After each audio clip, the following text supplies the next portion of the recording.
ජපානයේ ජලය කොච්චර පිරිසිදුද කියලා මේක බැලුවම තේරෙනවා.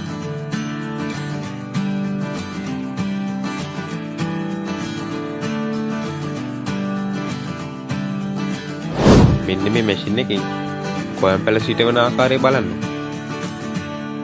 මතක් කරලා අපිව ෆලෝ කරන්න, වීඩියෝ එකට ලයික් උත් දාන්න. වකාවට වතුර දානවා වගේ.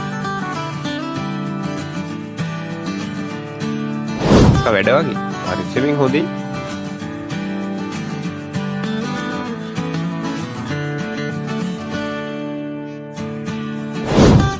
මේ බලන්නකෝ, මෙයා පළතුරු කපන විදිහ බලන් ඉන්න ආස හිතෙනවා.